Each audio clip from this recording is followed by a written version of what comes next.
have problems with him, with some of the things that he's done. Certainly, I thought that Libya thing was a fiasco, and I think the Syria thing is going to be a fiasco. But the point is, when you see what the other folks represent, Romney and them, the coming of the corporate state, where you have a new kind of fascism, where instead of a state fascism, you now have a corporate fascism, and that's what Romney represents. And people have to understand that and be clear on why we need political power. Now, but one thing I want to push on that is that back in the 60s and 70s, you guys spent a lot of time on this debate between the cultural nationalists and the political nationalists. And today, if you look around, really, what's the cultural agenda today? Does that have a piece that we can think about that could really usher this forward? Because it was a synergy that was happening then, even though there was some disagreement. Yeah, but the problem with that is that was a false dichotomy. Right. And even though people finally got killed with the help of the FBI, you understand, still the problem of separating cultural organization from political organization is the dumbest idea you can come up with. You understand? Because there have to be a unity between those. Like you've made some political motion, but at the same time, where's the black theater movement? Where are the black theaters? We live in 27 cities in this country. There should be 27 theaters. You understand? Here in Newark, for instance, you can't even get to do anything in Symphony Hall because of the negative kind of relationship between, say, the artists and City Hall. You understand? When that should be a theater, not just in J-PAC, which is bringing stuff in like a rental theater, but you should have a kind of repertory theater right in this town to do all the nationalities in this town. And certainly, Afro-American theater and global theater. But see, until we put those things together, you must have a cultural movement. You must know, for instance, the slave narratives and the Harlem Renaissance, right. And the Black Arts movement. You must know those things to know, as Du Bois said, to develop a true self-consciousness, so you know who it is you are. See, the problem with us is we think we're just here in the wilderness of white America and don't understand who we are to be there and what we have to do. Right. And on that note, I'm going to say that Du Bois also said that any art that you have has to be propaganda. Any art that's not propaganda is a waste of time. That's what he said. He didn't want anything to do with it. That's what he said. And on that note, we'll be right back. Okay.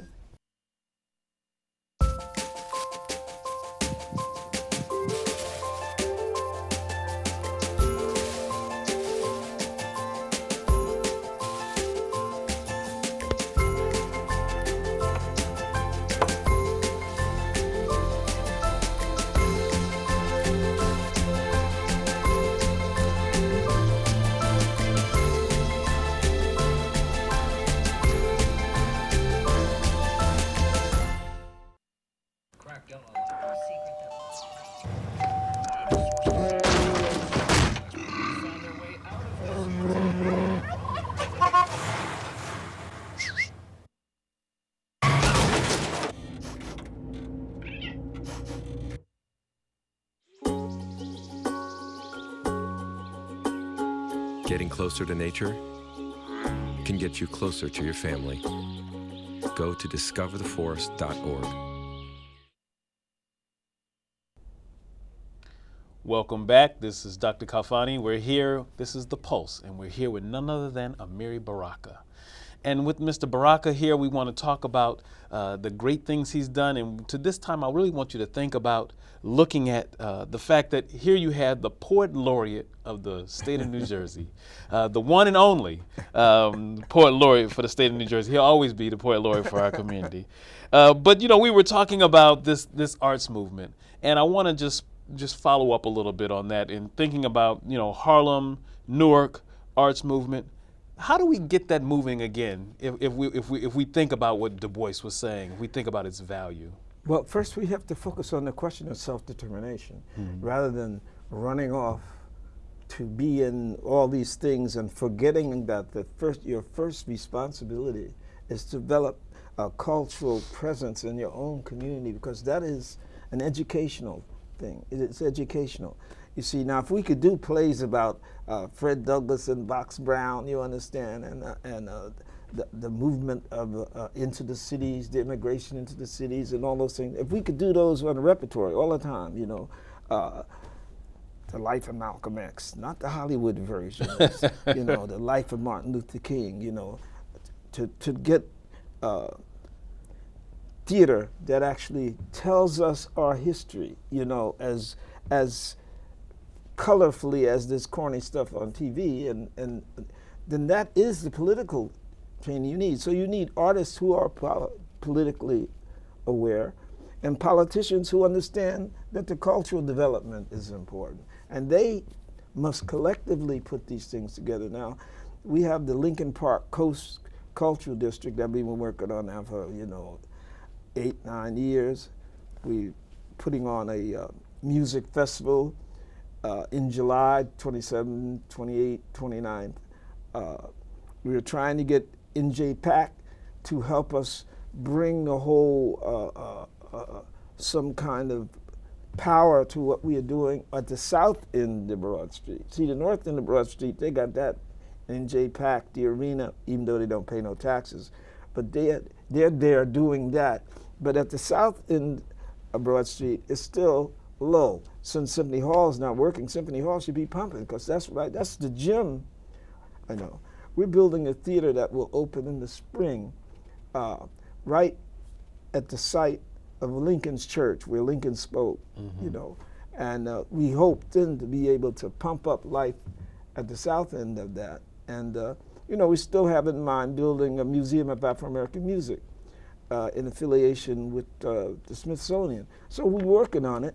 The problem is you can't get the great sweeping amount of funds that they get to do the other side. For instance, the director of NJPAC, Mr. Goldman, had a salary of $700,000 a year. Now, how can you get a salary of $700,000 a year in Newark? You see what I mean? Now, if we had $700,000 for everything that we're trying to do, you see what I mean? Here's one person making that.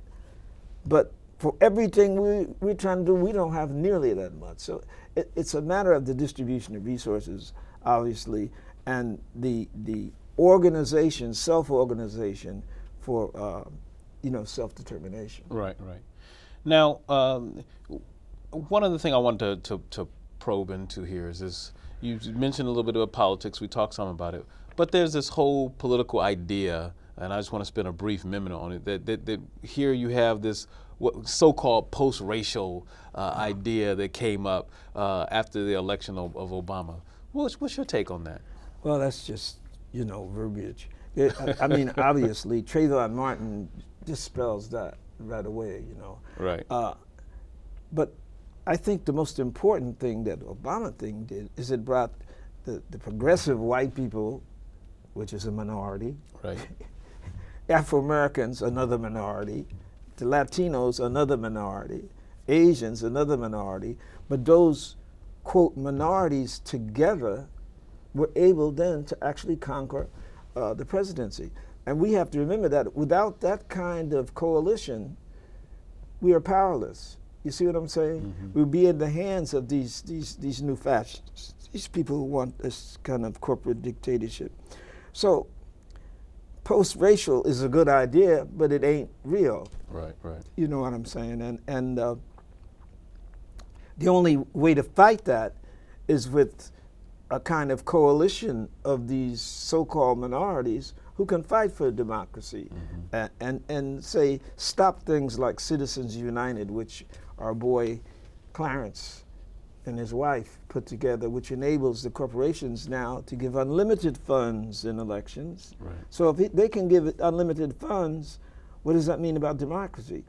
And that's why the thing in Wisconsin went badly, because suddenly when they were trying to recall the governor in Wisconsin, because he was trying to get rid of public unions, the super PACs, the Koch brothers, all those people put in money, enormous amount of money, to reverse that, to bring, the kind of resources that could reverse that. I mean, it got so bad that these millionaires even threw out a few pennies to,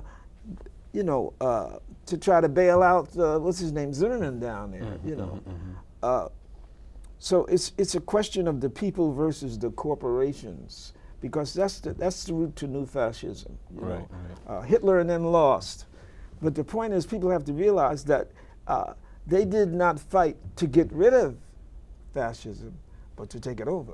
So that's what we have to be aware of. What is going to be the new fascism? Dictatorship by the corporations.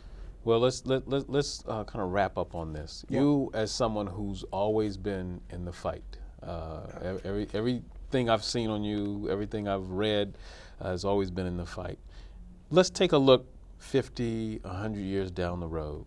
What do you see as the legacy that's left behind for Amiri Baraka? How do people see you in that time span? Well, I hope that they understand that really what I was a soldier, that I was out here trying to fight these people with a number of other brothers and sisters I know who can identify with the idea of soldier. That's what you have to do. You have to fight this. We're not here because we want to be, you know, but since we are here, we have to fight to make this better.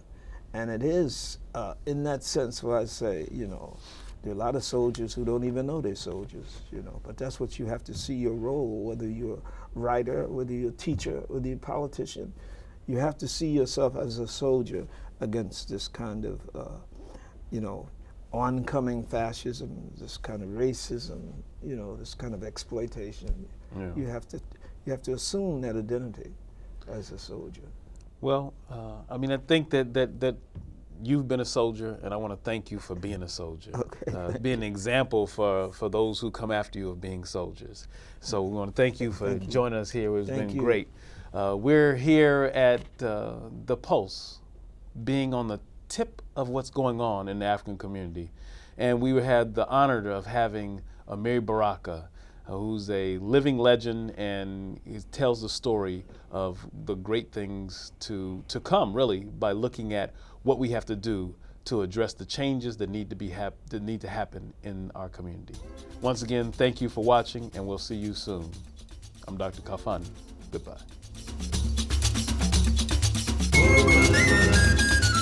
Oh God, you